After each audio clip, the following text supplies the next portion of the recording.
मित्रों नमस्कार।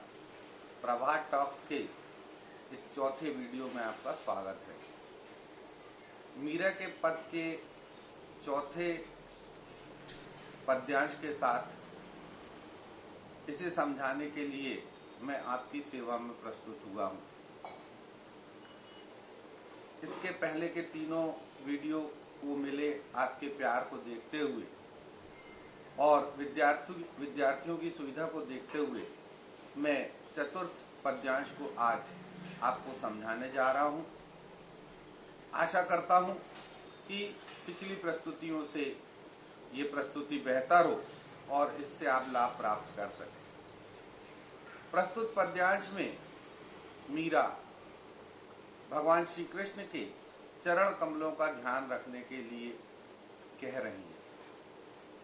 वे इस पद्यांश में मनुष्य शरीर की नश्वरता के विषय में प्रकाश भी डाल रही हैं और तीसरी बात जो उन्होंने इस पद्यांश में मूल रूप से की है वह मोक्ष प्राप्ति की है।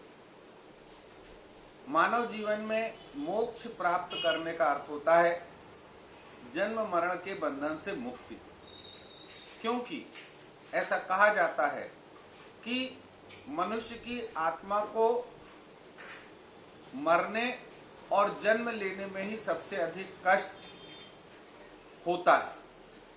तो कवित्री मीराबाई कहती हैं कि हे प्रभु श्री कृष्ण, मुझे जन्म और मरण के बंधन से मुक्ति प्रदान कर दीजिए और मोक्ष प्रदान कर दीजिए। इस पद्यांश की ये मूल बातें हैं। इस पद्यांश को प्रारंभ करते हुए कवित्री मीराबाई कहती हैं, भज मन चरण कवल अविनाशी। अपने मन को संबोधित करते हुए कहती हैं कि हे मन, हे मेरे मन, भगवान श्री कृष्ण के चरण कमलों का ध्यान कर। वे कहती हैं कि जब ये चरण कमल किसी मनुष्य को उसके दोनों नेत्रों के मध्य मस्तक के बीच में दिखाई देने लगते हैं, जहां पर भगवान शंकर के तृतीय नेत्र की कल्पना की गई है, वहां पर जब ध्यान लगाने पर भगवान श्री कृष्ण के चरण कमल दिखाई देने लगते हैं, तभी साधक सही स्थिति में पहुंचता है। वे कहती हैं, भज मन चरण कवल अविनाशी। हे मेरे मन, भगवान श्री कृष्ण के चरण कमलों का ध्यान कर। और जब भगवान श्री कृष्ण के चरण कमल दोनों नेत्रों के मध्य मस्तक में दिखाई देने लगते हैं, तो साधक को यह संसार फीका लगने लगता है। भज मन चरण कवल अविनाशी, जेतई दिखे चरण गगन बिच, ते तई सब उठ जासी। कहते कि वैसे ही मनुष्य को यह संसार फीका दिखाई देने लगता है। कहा भयो तीरथ व्रत कीने।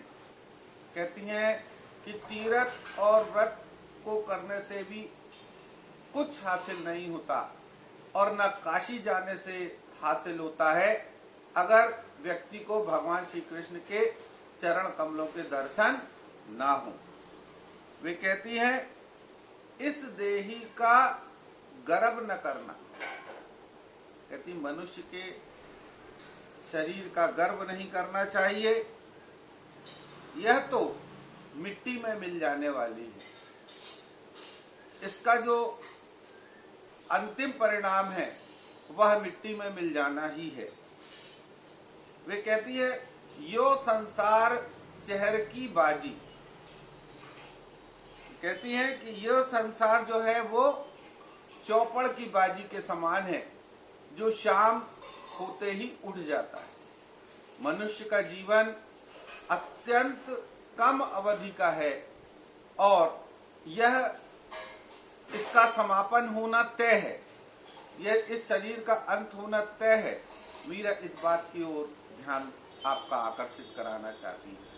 कहती है, यो संसार चहर की बाजी, सांझ पड़े उठ जासी, वे कहती है, कहा भयो है भगवा पहरिया, घर तज भये सन्यासी। कहती यदि आपने भगवा वस्त्र धारण किए हैं और सन्यास भी धारण कर लिया है,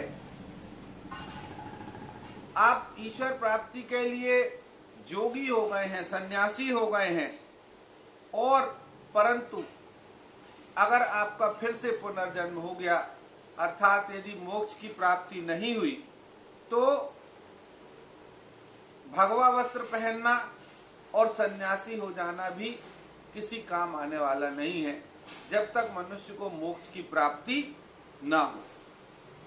वे कहती है कि मेरे तो प्रभु गिरधर गोपाल है, मैं जिनका पूरी तन्मयता के साथ ध्यान कर रही हूं, और वे ही मुझे इस जन्म मरण की रस्सी से मुक्त करेंगे, जन्म मरण की रस्सी को काटेंगे और मुझे मोक्ष प्रदान करेंगे। प्रभात टॉक्स के इस चौथे वीडियो में मैंने मीरा के पद के चतुर्थ पद्यांश को समझाने का प्रयास किया है। आशा है विद्यार्थियों को यह पद्यांश अपने सही अर्थ के रूप में समझ में आएगा, ऐसा मैंने पूरा प्रयास किया है। पिछले तीनों वीडियो को मिलते हुए प्यार ने मुझे इस चतुर्थ पद्यांश को बनाने के लिए प्रोत्साहित किया है। धन्यवाद।